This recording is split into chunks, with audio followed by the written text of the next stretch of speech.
오늘은 너희와 그들 사이에 우리는, 너희와 그들 사이에 우리는 이라는 제목으로 하나님의 말씀을 나누도록 하겠습니다. 마태복음 13장은 우리가 익히 잘 알고 있는 내용으로 본문에는 무려 8가지의 예수님의 비유가 나타납니다. 공통되는 것은 그 주제가 모두 천국, 곧 하나님의 나라에 대한 비유라는 사실입니다. 그렇다면 왜 예수님께서는 하나님의 나라에 대하여 비유로 말씀하셨을까요? 예수님은 그 이유를 너희와 그들로 구분지어 말씀하십니다. 마태복음 13장 10절과 11절을 우리 함께 읽도록 하겠습니다. 제자들이 예수께 나와 이르되 어찌하여 그들에게 비유로 말씀하시나이까? 대답하여 이르시되 천국의 비밀을 아는 것이 너희에게는 허락되었으나 그들에게는 아니 되었나니. 아멘. 마태복음 13장의 비유들 안에 들어있는 하나님 나라에 대한 비밀은 하나님 나라의 성장 모습과 그 구성원, 그리고 그 나라에 들어가기 위한 요구사항과 진리의 내용들입니다. 그런데 이러한 비유들이 내포하고 있는 비밀은 하나님에 의해 허락된 자들은 받게 되고 그렇지 못한 자들은 받지 못하게 된다라는 겁니다. 여기 본문에서 말하고 있는 너희는 누구입니까?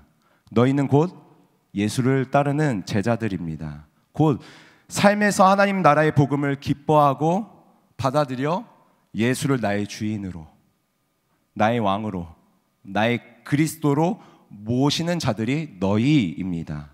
반대로 그들은 삶에서 하나님의 나라를 거부하거나 복음을 거부하는 자들, 예수님이 주인된 삶을 살아야 함에도 불구하고 그렇지 않고 내가 주인되고 세상의 가치를 따르는 자들이 그들입니다. 그리고 12절에 이러한 자들의 비유에 대한 결과는 각각 다르게 나타납니다. 우리 마태복음 13장 12절을 함께 읽겠습니다. 무릇 있는 자는 받아 넉넉하게 되되 없는 자는 그 있는 것도 빼앗기리라. 아멘. 복음을 받는 너희는 이러한 비유의 말씀을 통해 하나님의 나라의 비밀을 더욱 풍성하게 누리게 되지만, 반대로 복음을 거부하는 그들은 이 비유로 인하여서 비밀을 이해할 수 있는 작은 가능성조차도 빼앗기게 된다라고 성경은 이야기합니다.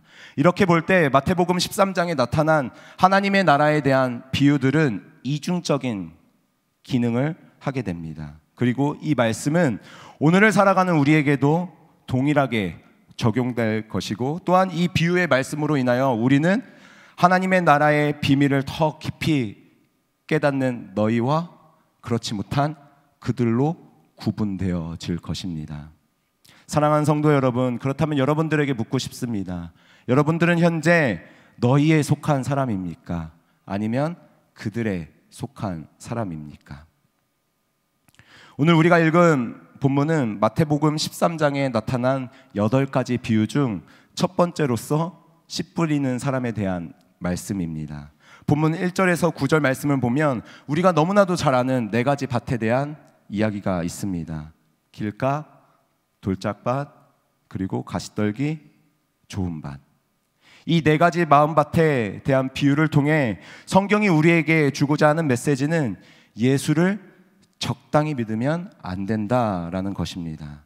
왜냐하면 우리가 예수를 믿고 예배 가운데 아무리 은혜를 받아도 예수님을 나의 주인으로, 나의 삶의 왕으로 모시지 않는다라면, 뿐만 아니라 하나님 나라의 복음을 나의 삶 속에 실질적으로 살아내지 못한다라면 그것은 다 마태복음 13장 11절에서 이야기하고 있는 너희가 아닌 그들과 같은 모습이기 때문입니다. 그리고 그러한 우리의 신앙의 모습들은 우리를 결단코 하나님 나라의 백성으로 만들어주지 못하게 될 것입니다. 여러분, 성경은 우리에게 믿음으로 구원을 받는다라고 이야기합니다. 그런데 우리는 정작 이 믿음에 대하여 너무나도 단순하게 생각할 때가 많이 있습니다. 누군가가 예수를 믿으세요? 라고 하면 아무렇지 않게 너무나도 당당하게 네, 믿습니다. 또는 목사님이 강대상 위에서 여러분 믿으십니까? 라고 하면 아멘 이라고 할 때가 참으로도 많죠. 한번 여쭤볼까요? 여러분 예수님을 믿으십니까? 거봐요, 그렇잖아요. 물론 우리 안에도 예수님을 정말 믿음을 가져서 믿습니다라고 고백하는 사람들도 있겠지만 반대로 그것이 습관화돼서 믿습니다. 나는 교회를 다니니까 예수를 믿지 라고 살아갈 때가 너무나도 많다라는 것입니다. 그러나 여러분, 예수를 믿는다라는 것은 그분을 나의 그리스도로, 나의 왕으로, 나의 주인으로 여겨지고 그분과 동행하며 삶 속에서 그에 합당한 삶을 살아내는 것이 예수를 믿는 것입니다. 때문에 믿음은 삶의 열매와도 같습니다. 야고보서 2장 26절에 영혼 없는 몸이 죽은 것 같이 행함이 없는 믿음은 죽은 것이니라 라고 이야기합니다. 여러분, 삶에 행함이 없는 믿음은 곧 죽은 믿음입니다. 예배 가운데 예수님을 나의 왕으로, 나의 주인으로 고백은 하지만 정작 삶에서 예수님과 동행하는 삶을 살아가지 못한다라면, 그러한 모습이 없다라면 그것은 다 죽은 믿음이요 너희가 아닌 그들과 같은 믿음입니다. 때문에 우리는 예수를 적당히 믿으면 안 되고 잘 믿어야 합니다. 그 증거가 오늘 본문에 나타난 돌짝밭과 가시떨기 밭에 대한 내용이죠.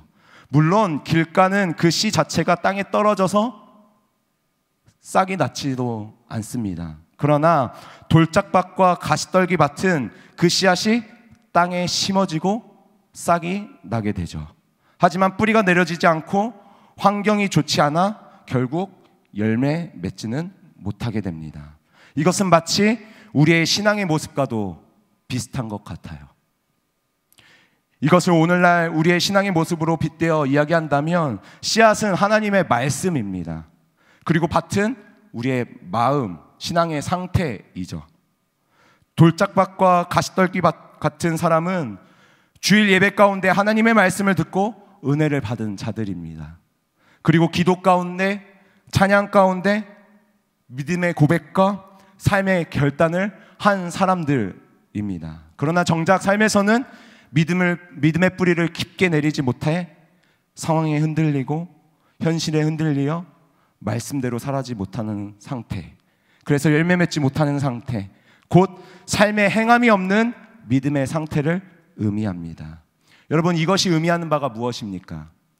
그건 우리의 신앙에 있어서 순간의 은혜가 중요한 것이 아니라 매일의 삶 가운데 은혜가 중요하다라는 것입니다.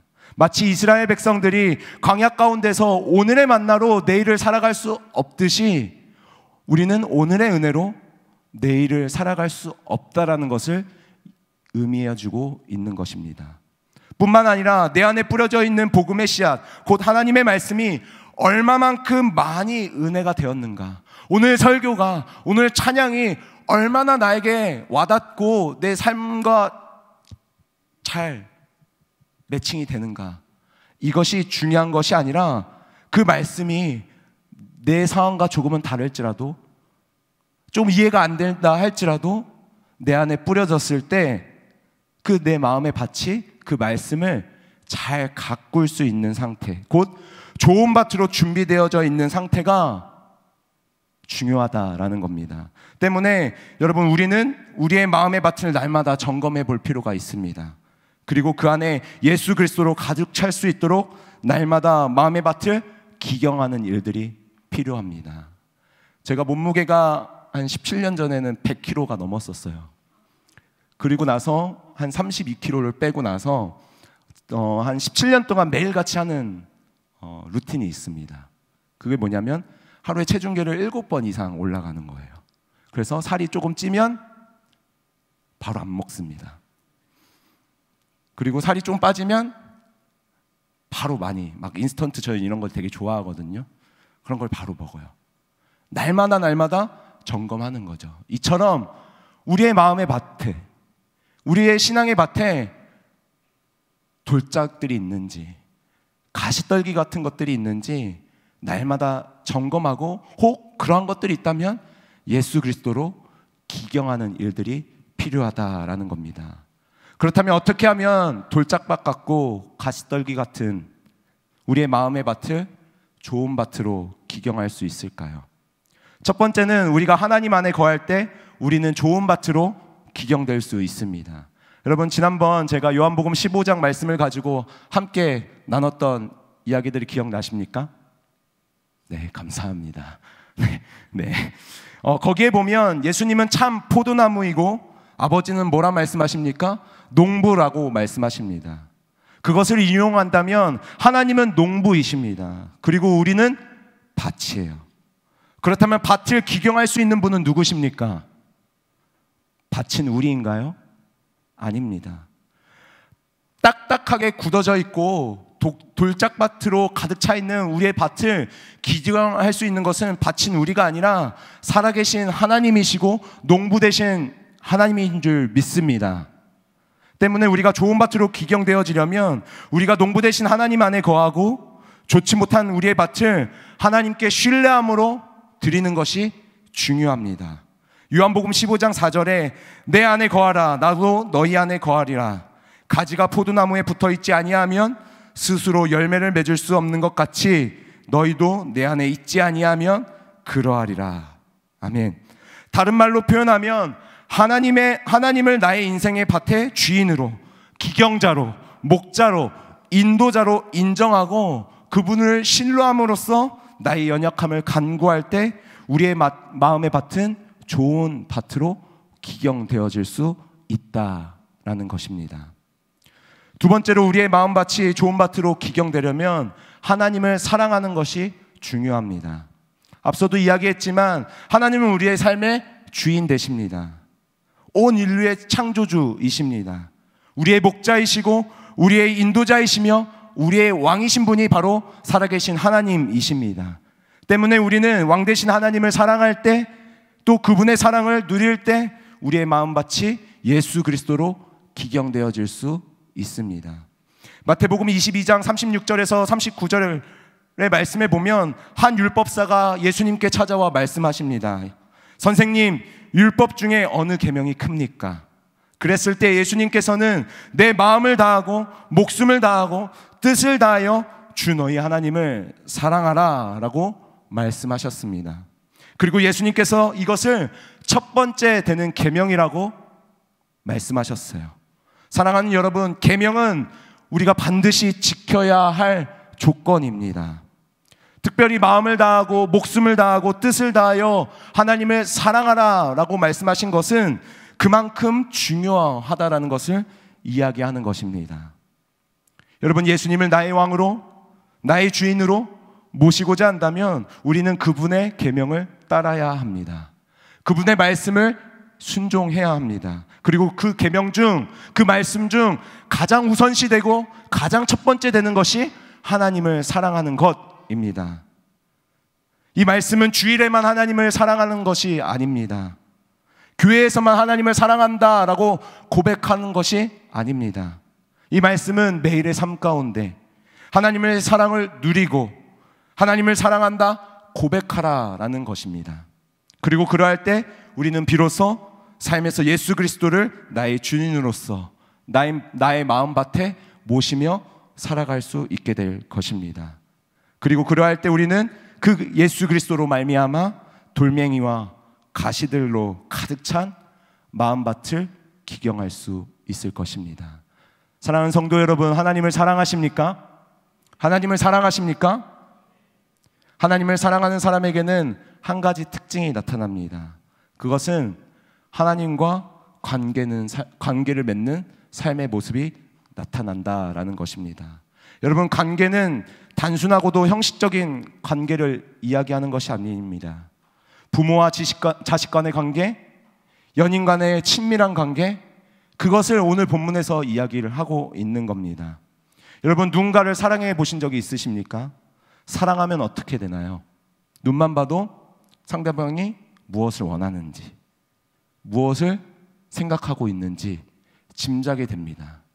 저도 저희 사모를, 아내를 사랑합니다. 그렇기 때문에 눈만 봐도 이분이 화가 났는지, 내가 오늘 뭔가 잘못했구나 안 했는지 느껴지게 됩니다. 왜요? 사랑하니까. 네. 이처럼 사랑하면 상대방에게 관심이 생기고 관계를 갖고 싶어 합니다. 말도 걸고 싶어 하고요. 그리고 상대방의 생각도 듣고 싶어 하고요. 또 상대방이 요청하는 것들을 다 이루어 주고 싶은 것이 사랑하는 사람과의 관계에서 나타나는 증상입니다. 여러분들 중 만약 내가 하나님을 사랑하는가 잘 모르시는 분들이 계시다면 이러한 내용들을 한번 체크해 보셨으면 좋겠습니다. 첫째, 내가 삶에서 하나님과 대화를 하고 싶어 하는가? 두 번째, 내가 하나님의 생각을 궁금해서 날마다 묻고 있는가? 그리고 세 번째는 내가 하나님의 말씀을 이뤄드리고자 노력하고 있는가? 만약 우리 안에 이러한 모습이 없다면 스스로 내가 하나님을 정말 사랑하고 있는지 점검해 볼 필요가 있습니다. 여러분, 사랑하는 대상과의 핵심은 관계이며 그를 바탕으로 하는 의사소통입니다. 그래서 하나님을 사랑하는 사람들은 날마다 삶에서 하나님과의 건강한 관계를 맺습니다. 그리고 건강한 의사소통을 합니다. 예배 가운데, 기도 가운데, 말씀을 묵상하는 가운데 그분의 뜻을 묻고 듣고 힘들어도 순종하며 살아가는 사람이 하나님을 사랑하는 사람입니다. 때문에 이렇게 농부 대신 하나님을 사랑하는 사람은 그 마음밭에 부정한 것들이 결코 들어올 수 없습니다. 오히려 매일매일 하나님이 주시는 은혜의 말씀으로 인하여서 밭의 씨앗들이 무럭무럭 자라나게 되고 열매를 맺게 됩니다. 그리고 마지막으로 돌짝밭 같고 가시떨기 같은 우리의 마음밭을 좋은 밭으로 기경하려면 끝까지 버텨야 합니다. 우리 옆 사람에게 이렇게 인사합시다. 말해줍시다. 끝까지 버팁시다. 네, 끝까지 버티는 것이 중요합니다. 앞서 첫 번째와 두 번째 이야기한 하나님 안에 거하는 것, 그리고 하나님을 사랑하는 것, 이 둘 다 생기지 않아 노력은 하지만 여전히 돌짝밭 같고, 노력은 하지만 여전히 가시밭 같은 인생을 살아가고 계시는 분들이 혹 여기 가운데 계시는지 모르겠습니다. 강대상에서 하나님을 사랑하면 됩니다. 하나님 안에 거하면 우리의 마음밭이 좋은 밭으로 기경되어집니다 라고 이야기하지만, 그래서 노력은 하지만 내가 하나님을 사랑하는 것이 잘 되지 않고, 내가 하나님 안에 거하고자 하지만 정작 삶에서 그것이 잘 안 되는 분들이 혹시 이 자리에 계시다면 끝까지 그것을 포기하지 않고 지금처럼 노력하시면서 예배했으면 좋겠습니다. 마태복음 13장에 너희라고 칭함을 받았던 제자들도 여러분 처음부터 너희가 된 것은 결코 아닙니다. 제자들도 예수님으로부터 택함을 받기 전까지는 그들과 같은 삶의 모습을 살았습니다. 처음부터 너희가 되었던 사람은 이 세상에 아무도 없습니다. 아담과 하와가 선악과를 따먹은 이후부터는 우리 안에는 이미 죄성이라는 그 원죄가 자리 잡고 있기 때문에 우리는 태어나자마자 너희가 아니라 그들과 같은 인생을 살게 될 것입니다. 하지만 우리가 하나님을 사랑하고자, 그리고 하나님 안에 거하고자 포기하지 않고 끝까지 노력한다라면 하나님께서 우리를 붙잡아 주시고 다시금 그들 된 삶에서 너희 된 삶으로 변화시켜 주실 것입니다. 마치 열매를 맺히기 전인 그 겨울에 가지가 나무에 맺혀져 있는 것, 붙어 있는 것처럼, 그 가지가 열매는 맺혀지진 않았지만 나중에 봄과 여름을 기다리면서 포기하지 않고 끝까지 그 나무에 붙어져 있는 것처럼 우리도 그 열매를 기다리며 너희와 같은 삶의 모습으로 변화될 것을 갈망하며 하나님 앞에 붙어 신앙생활을 포기하지 않기를 간절히 바랍니다. 이 시간 말씀을 정리하고자 합니다. 마태복음 13장은 예수님께서 하나님의 나라에 대하여 비유로 말씀하신 내용입니다. 그 이유는 예수님을 나의 주인으로, 나의 왕으로, 나의 그리스도로 모시는 자들, 곧 너희에게 하나님의 나라의 비밀을 더욱 풍성하게 주기 위하여 비유로 말씀하셨습니다. 또한 반대로 그렇지 못한 그들에게 그 비밀을 허락되지 않는 것을 넘어 작게나마 가지고 있는 것조차 빼앗길 수 있음을 우리로 하여금 깨닫게 하여 주기 위하여 비유로 말씀하고 계시는 겁니다. 사랑하는 여러분, 우리는 예수를 믿는 그리스도인들입니다. 그러나 정작 우리의 신앙생활의 모습을 보면 너희가 아닌 그들과 같은 삶의 모습으로 살아갈 때가 너무나도 많습니다. 주일에는 마치 너희와 같은 삶의 모습으로 살아가지만 당장 교회 밖을 떠나 세상 가운데 속한 자들로 살아가게 되면 너희가 아닌, 세상의 빛과 소금이 되라는 너희가 아닌 죄에 허둥지둥 살아가며 그들과 같은 삶의 모습으로 살아가는 우리의 모습이 참으로 많이 있습니다. 사랑하는 여러분, 우리의 이러한 신앙의 모습들은 우리를 결단코 하나님의 나라의 백성으로 만들어주지 못할 것입니다. 혹 우리 안에 이러한 밭을 가지고 계신 분들이 계시다면 오늘 이 예배 가운데 다시금 세상의 빛으로 오신 예수 그리스도 앞에 나아가시기를 간절히 소망합니다. 그리고 그 예수 그리스도, 오직 예수 그리스도로 말미암아 우리의 마음밭이 기경될 수 있기를 간절히 축원합니다. 마태복음 13장 16절 말씀은 이렇게 적혀져 있습니다. 너희 눈은 봄으로 너희 귀는 들음으로 복이 있도다. 아멘. 예수 그리스도께서 이 땅 가운데 오셔서 십자가에 죽으시고 부활하심으로 우리를 죄에서 구원하셨습니다. 그리고 우리로 하나님 나라의 소망을 품게 하셨습니다. 때문에 우리는 믿음의 눈으로 보았고 믿음의 귀로 그 하나님의 나라를 들었습니다. 그렇기에 우리는 다른 어떠한 자들보다 복 있는 자들이며 다른 어떠한 자들보다 좋은 땅으로 기경될 수 있는 사람들입니다. 하나님 안에 거함으로, 하나님을 사랑함으로 뿐만 아니라 그것도 잘 안 된다면 우리의 신앙을 끝까지 포기하지 않고 하나님을 붙들므로 우리는 언제든지 복된 자녀로, 좋은 밭으로 기경될 수 있는 자들입니다. 사랑하는 성도 여러분, 오늘 예배가 그러한 변화되는 예배가 되기를 소망합니다. 그래서 말씀 가운데, 찬양 가운데, 기도 가운데 여러분 믿음의 결단을 담아서 하나님 앞에 부르짖으며 나아가기를 간절히 소망합니다.